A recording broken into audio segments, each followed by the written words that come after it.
Hello बंधु बान्धवीসকল আজি মই এয়া গাহৰি আচাৰৰ ৰেচিপি এটা লৈ আহিছোঁ। এয়া মই গাহৰি 3 কিলো আনিছোঁ।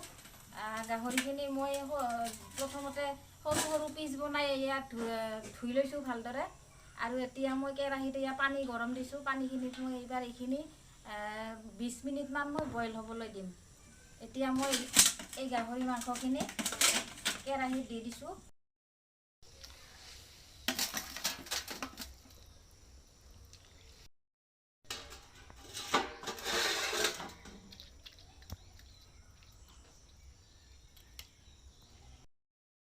এয়া মোৰ গাহৰি মাংসখিনি বইল হৈ গ'ল। 20 মিনিট হ'ল, মাংসখিনি ধুনীয়া বইল হৈছে। এতিয়া মই ইয়াতে পানীৰ পৰা টুকি ইয়াতে মই খৰাহীত উঠাই ল'ম।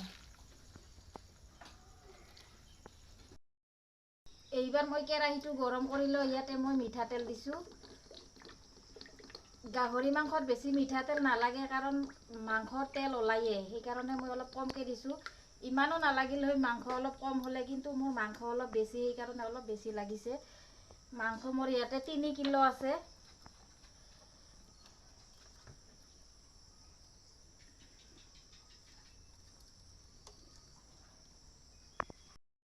গৰম হৈছে, এতিয়া মই অলপমান ইয়াতে পাঁচফোৰণ দি লৈছোঁ। পাঁচফোৰণ দিয়াৰ পিছতে এইবাৰ মই মাংসখিনি ঢালি দিম।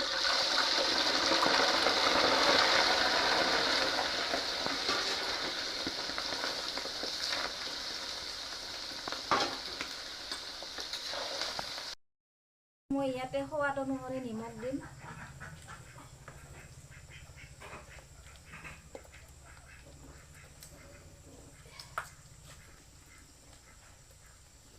আৰু দিছোঁ এয়া হালধি গুড়া।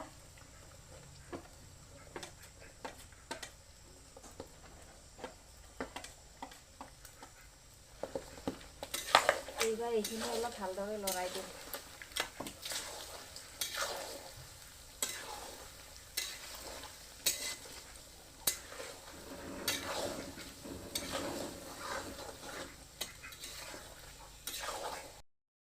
মছলা লৈছোঁ। এয়া হ'ল জলকীয়া গুড়ি, জিৰা গুড়ি, এয়া হ'ল জাতি জালুকৰ গুড়ি, এয়া ধনিয়া গুড়ি, আৰু এইটো হ'ল এই লাল মিশ্ৰিটো। এইবাৰ মই এই গোটেইখিনি মছলা ইয়াতে দি দিছোঁ। এইবাৰ মই ভালদৰে লৰাই দিম।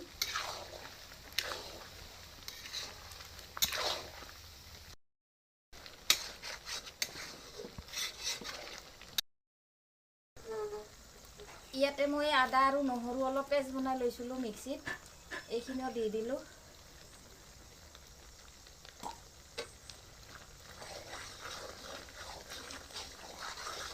আচাৰ প্ৰায় ৰেডি হৈছে।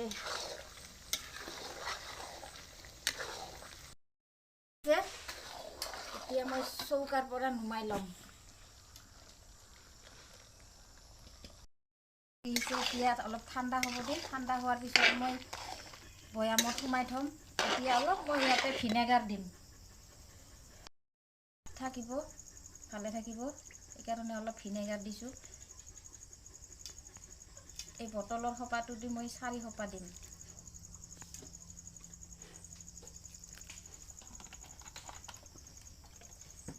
এইবাৰ এইখিনি ঠাণ্ডা কৰি মই ভৰাই থ'ম। ঠাণ্ডা হোৱালৈ মই অপেক্ষা কৰিম।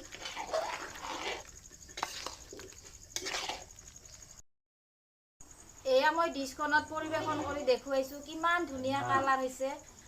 খাবলৈও বহুত টেষ্টি হয় এনেকৈ বনালে।